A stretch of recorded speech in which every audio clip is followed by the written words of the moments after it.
Hello, Brooklyn. My name is Julia Weeks, and I am one of your co-hosts for Navy Our Neighbor BK. We would like to welcome you to the program tonight. If you will notice, we are still in Memphis, Tennessee. My co-host Isra Pananon is in the other room, and she'll be doing a lot of back scenes work today, behind the scenes. We have a great show for you today. We have the owner, Rachel Bowers of Brooklyn Bark, which is a dog walking and pet sitting company in Brooklyn, New York, that has been around for about 10 years, just celebrated their 10th anniversary. So we are excited to welcome Rachel to the show. Let me bring her on now. Hey, Rachel, how are you? Hi, how are you guys? Great. Thank you so much for joining us. We're so excited to talk to you. It's been a minute. It has been, and we're really happy to be here too. So thank you so much for having us on. Thank you so much. Well, we just want to have a fun, casual conversation, learn a little bit more about Brooklyn Bark, what you guys do, and kind of how you've been since this pandemic struck. So just to start, could you tell us a little bit about yourself, a little bit about Brooklyn Bark? Sure. So Brooklyn Bark is a dog walking and pet care company based out of northern Brooklyn. We started 10 years ago in Fort Greene and expanded to over 14 neighborhoods through all of lower or northern Brooklyn. So everything from Windsor Terrace, Park Slope, Williamsburg, Dumbo.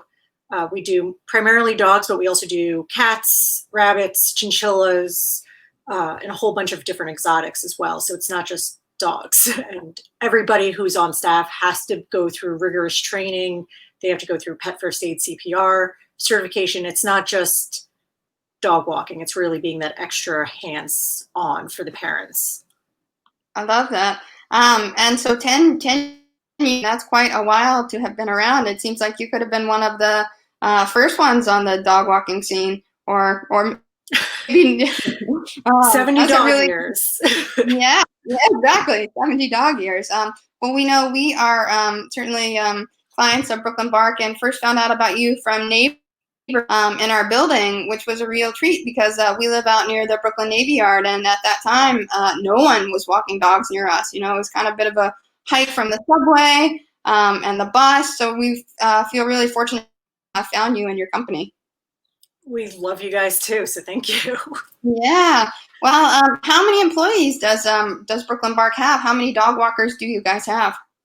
So we have 32 employees, or walkers. We have a little bit more because closer to 40, 42, because we have to have the admin staff. So the admin staff is there to support the walkers. So when there is a problem, we are able to hop in immediately. You know, it's New York, and Brooklyn. So you're not only dealing with animals who have their own personalities and temperaments and views of the world, but we also have to deal with Brooklyn and what gets thrown at us. So that's, the admin's behind. So about 42-ish people. That's huge. Pre-COVID. A big territory that you cover. I know that Fort Greene / I mean, it is pretty expansive. So, yeah.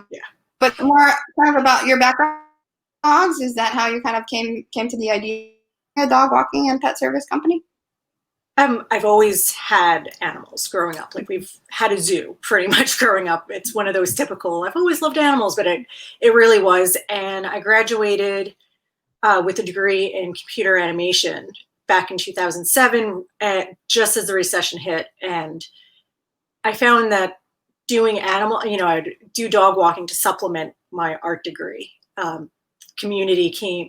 Contracts came in waves. It'd be very, very busy and then nothing at all. And then having to wait for the client to pay you, it wasn't very, very predictable. And I did dog walking to supplement it. And it actually started to really take off. And then it was a decision of, do I continue with my art degree or do I continue with the dogs? And you know what? The dogs won out, like easy. Like I was always happy, always smiling. And it was so much better than trying to go into a corporate office and trying to figure out what a client meant when they said, I need it to be more blue. And I'm like, I don't know what you meant by blue.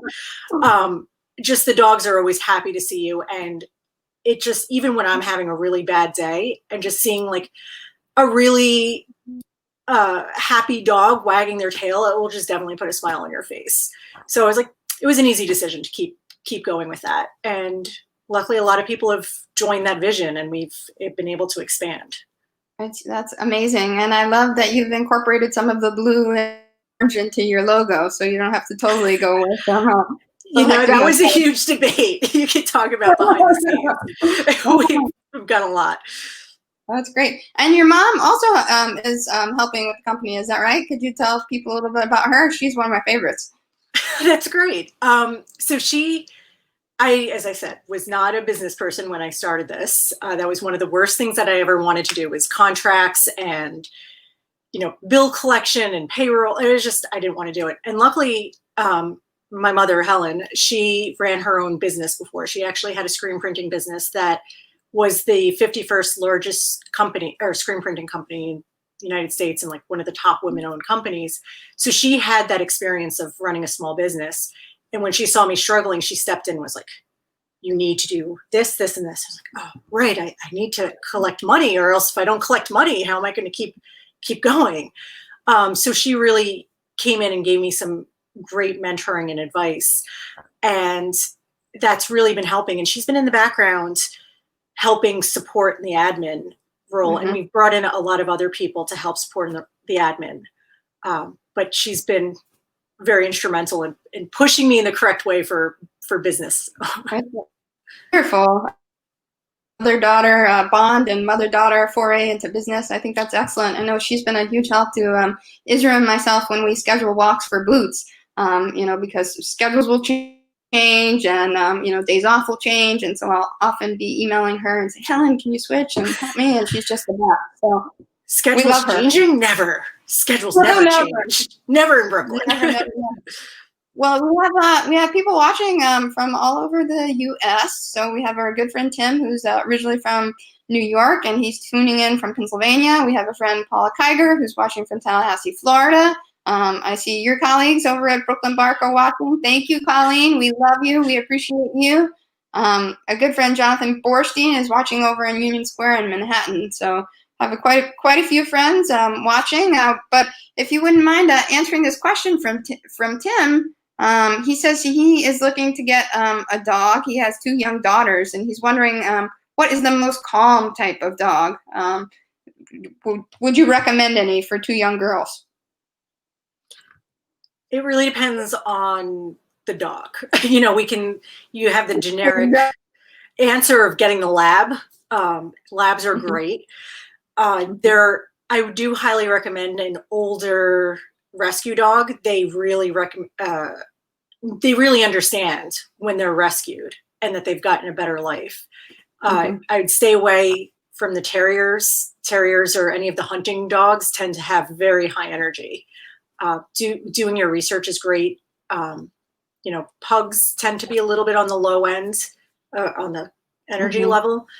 But, labs have been that great family dog forever. That's awesome. And I love just adopting, right? Adopt, don't shop. Adopt, don't shop. Yeah. Many folks probably know on here, Isra and I have a 6-year-old min pin named Boots, and we just celebrated the year that I've been with her. I adopted her from a rescue in our hands, which I believe is on the Upper East Side of Manhattan. And she was an owner surrender, so she came from a shelter in Miami, and they were overcrowded. And just brought her up to New York, and we have just benefited ever since. So, but she's a min pin, maybe terrier mix, so she certainly is on the high energy side. He's not slowing down anytime soon, which we really love. But we'd love to know about being a small business owner, and what do you love the most about it, and what do you find the most challenging about it? It's a good question. So I do love being able to build something. I never really would have thought of being able to build such a strong community. Like that's what I wanted to do.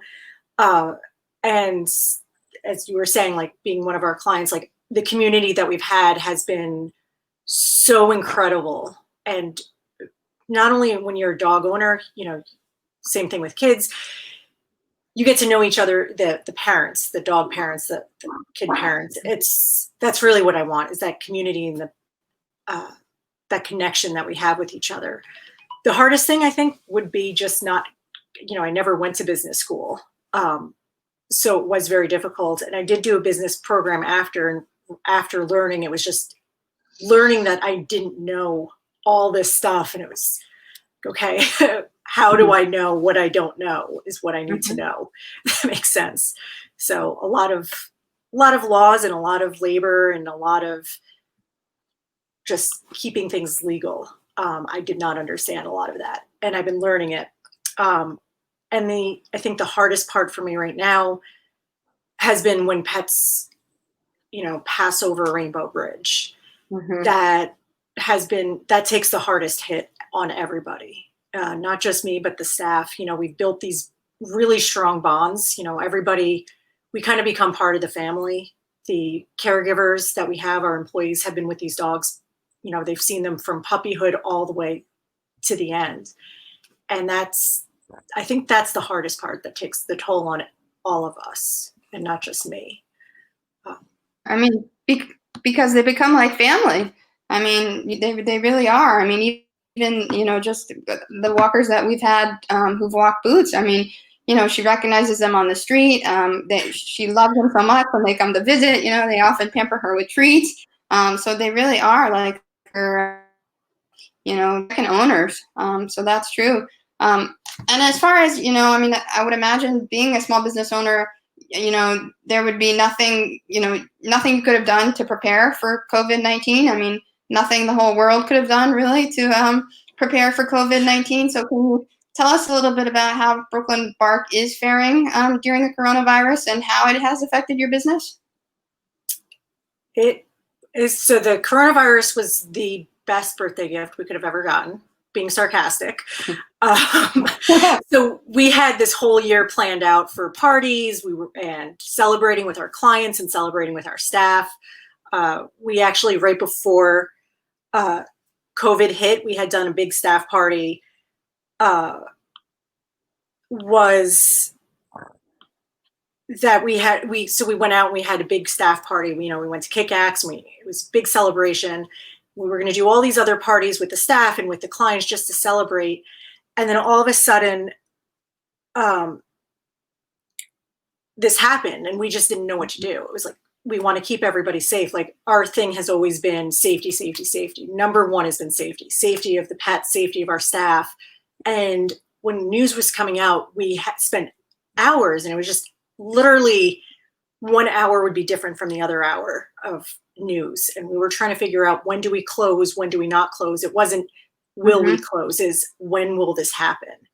And we didn't want to be the first one to close, because then we would lose a lot of business, and our employees were relying on us. And we didn't want to be the last one to close, because that would be a health issue. So we made the decision to close. It turned out to be a few days before the state did, or the city did. And our staff was very thankful for that. I don't think anybody predicted this was going to last as long as it has been. I don't even want to, I've lost count of how many weeks it's been. But thankfully we're able to get, PPP. We got a grant through Thrive, which is another company.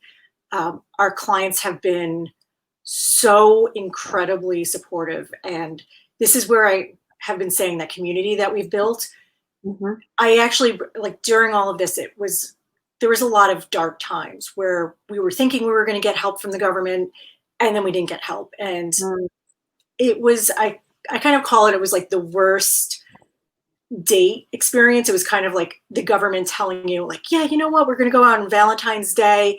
It's going to be this beautiful thing. I'm going to take you and wine and dine you. And we're going to have, you're in your mind, and you get to the dinner date, and you're sitting there, and no one shows up, and then you check your email, and all of a sudden you get an email saying, by the way, I'm breaking up with you.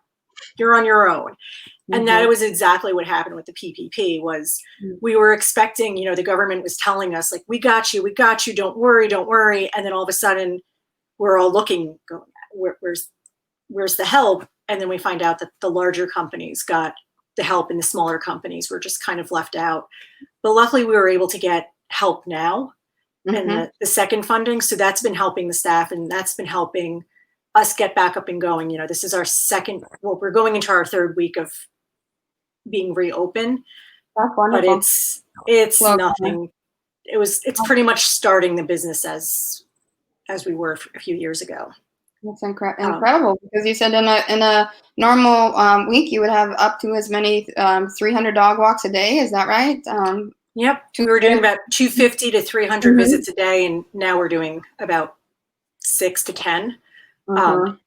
And we're still providing care for free to the first responders. That's something that we've been doing all through the pandemic. Was if you're a frontline worker in any capacity, you got free care from us. Like, you were out there, you were giving your life for us. This is the least we can do. So I'm not counting those visits in what we've been doing, because that's just what we can do as part of the community. I think that's really generous of you, and I know the first responders appreciate it. But I would like to tell folks, I mean, if you need a dog walker, we want to bring up your Instagram. We want to show some of your clients, some of your cute, cuddly friends. Please check out brooklynbark.com. They are great. So let me share this screen and just show people what you guys are. Yeah. Oh. Let's see. So I just wanted to kind of highlight your Instagram feed, which is right here, I hope. Wanted to ask, well, first off, really wanted to say, thank you for what you continue to do in the community to bring people together. I mean, you guys have really been great during the pandemic, to doing trivia, to having, Zoom happy hour. And we've just been so busy, we haven't had a chance to join, but we would love to do that and just meet fellow Brooklyn Barkers in our neighborhood, because we love them when we see them on the street. We know Boots loves them. So I want to thank you for the community. Yeah, no, anyone is welcome to the our happy hour or trivia happy hour. It's every Wednesday at 7:15, and it's a different theme every week. So we've had some really fun, strange themes to some unusual. So as you see on there, Are You Smarter Than a Pet Sitter? There is actually a certification that pet sitters can take. And we're actually a certified pet sitting company through Pet Sitters International.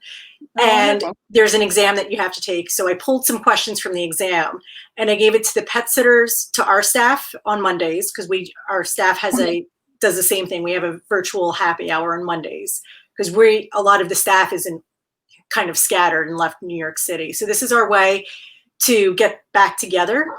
And then so we kind of like pit the staff against the clients, but the clients have a little bit of an advantage because our happy hours go for a few hours with the staff. So they can get a little bit happy before we get to the quiz. So the clients have a bit of advantage.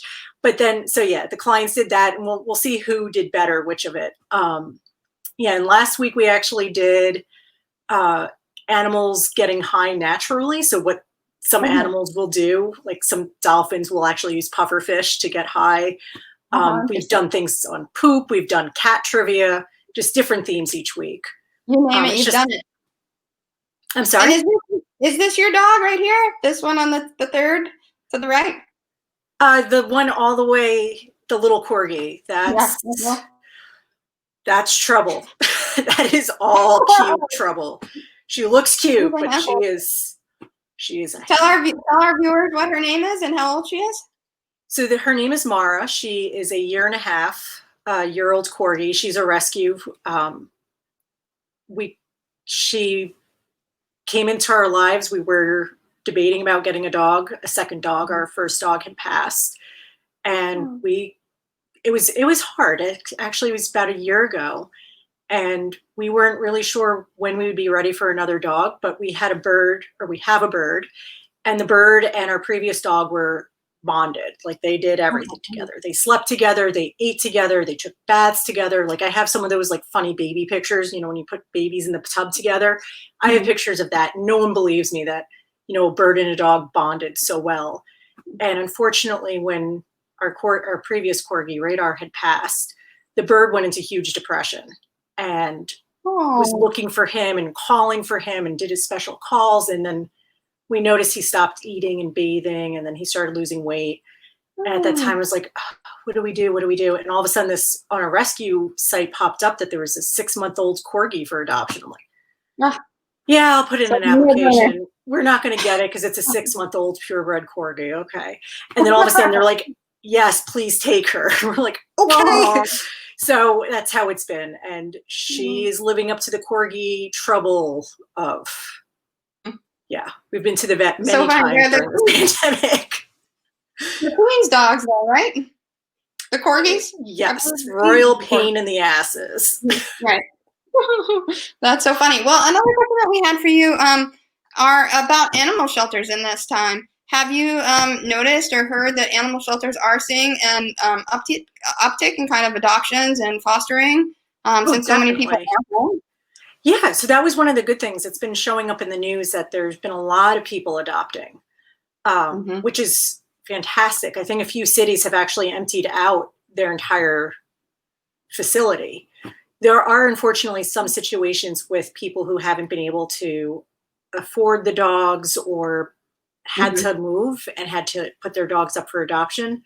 But luckily in New York City, I can say that we have some of the best support. You know, people, our ASPCA was giving away food for free. A lot of other shelters were helping financially with vet bills, food, just kind of support.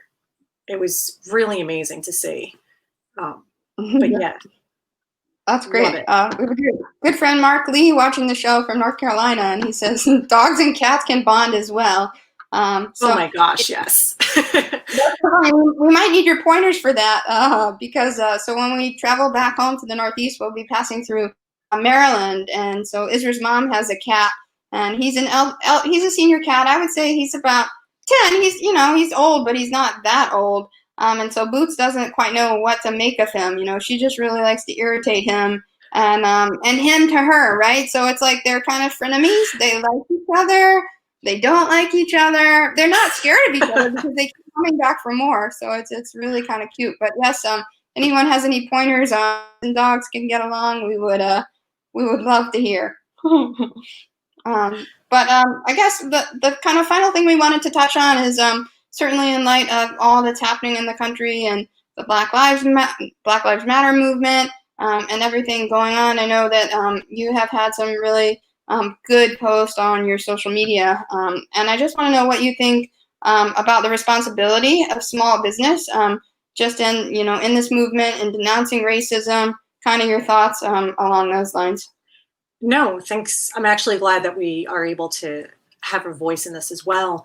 So, small businesses are part of the community. We are the community. And New York, we're very lucky to have such a large, diverse community as well, but we have to support each other. There's no reason we shouldn't be.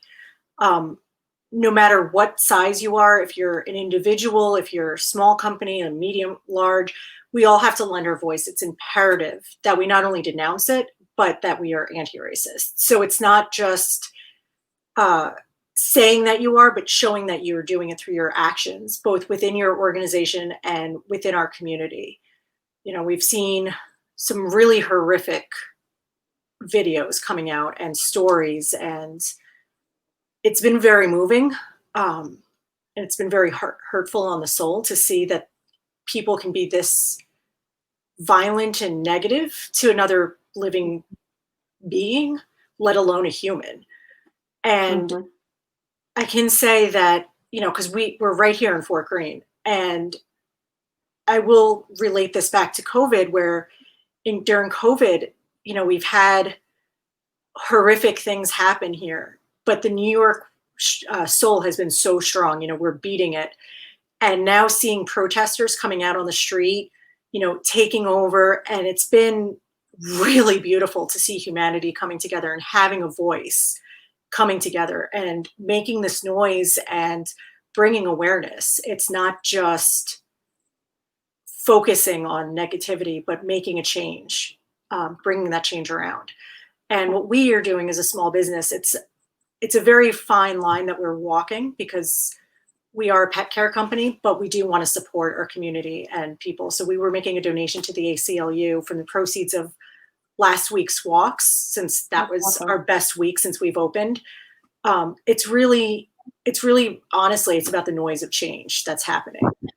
And it's been beautiful to see people coming together to make change happen, and good change that we need to have happen. Well, it's so articulate and so and people are protesting in Port Greene. I mean, just by the thousands, it looks like. So it is good to see that people are really showing up. And it's good to support companies, that have the same values as we do. I think that that's so important.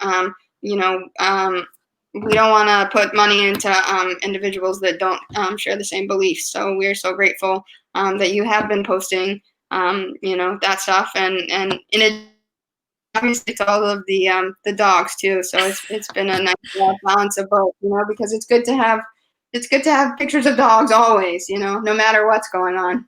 That was actually, it's been a very hard decision for us, because we also want to bring that hope to people as well. So we're going to continue to do both, of support the community and also give you a little bit of a break from the doom and gloom of the news, with cute pictures here and there that goes through your news feed. But, as we come across great links and people sharing information, we also are going to be putting that up on our social media as well.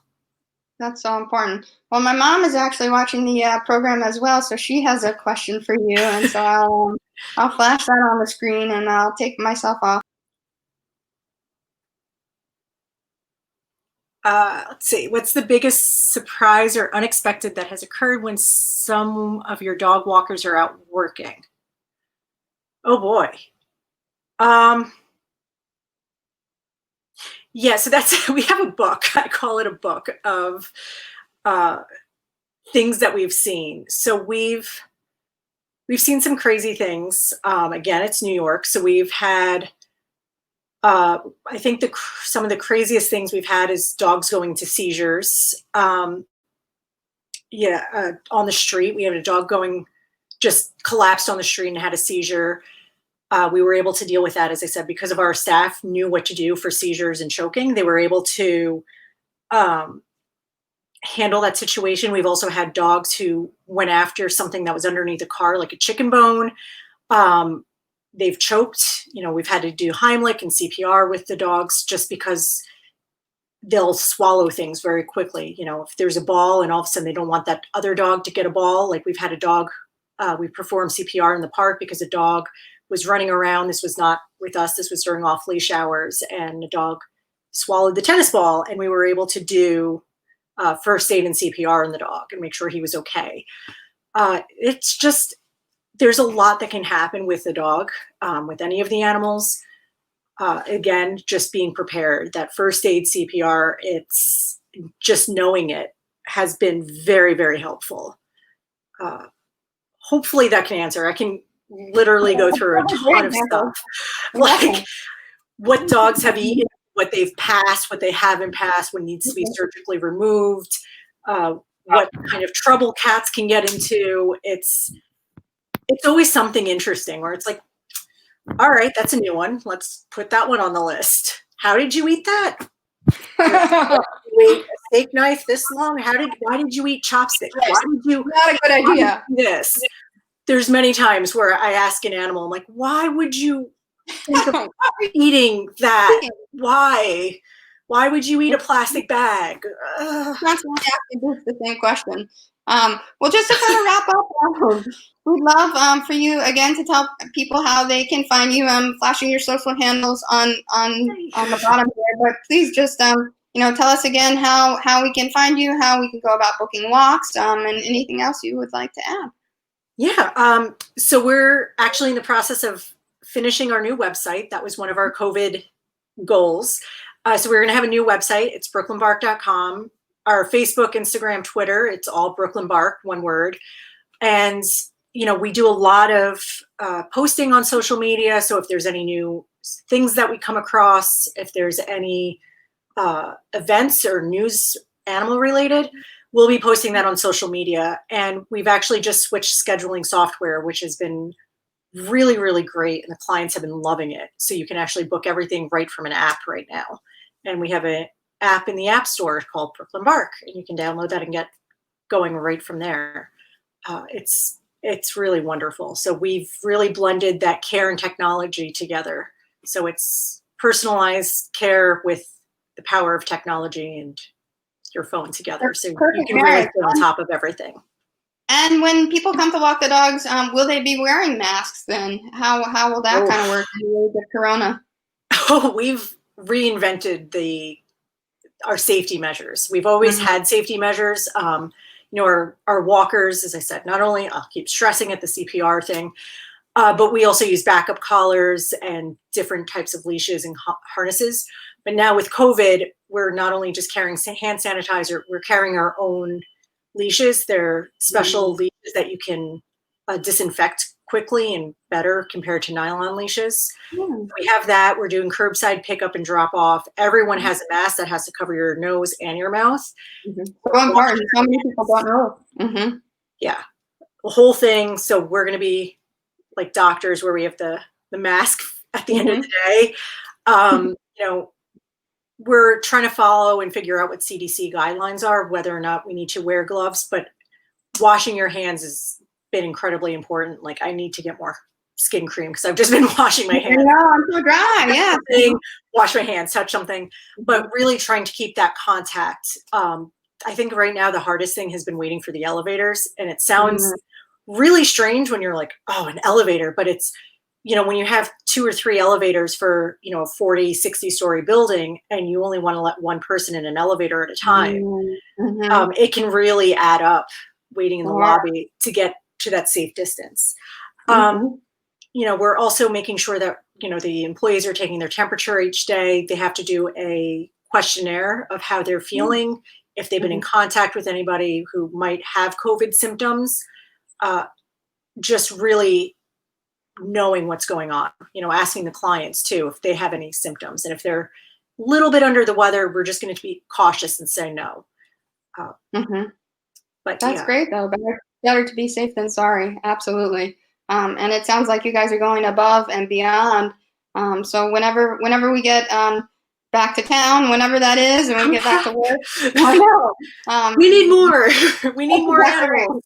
You guys will certainly be at the top of our list. So we just want to thank you so much for coming on, for telling folks about your company. And hopefully, folks, please check Rachel out, brooklynbark.com, and then follow her on social media at brooklynbark. And we will put this up on YouTube so people can watch the replay if they didn't catch this live. But thank you so much, Rachel. We really appreciate it. No, thank you guys. I love seeing the animals. As I said, if you can't make it to our happy hour to show your animal off, that's what we've been doing. Share on Instagram. Like we need that happy animals.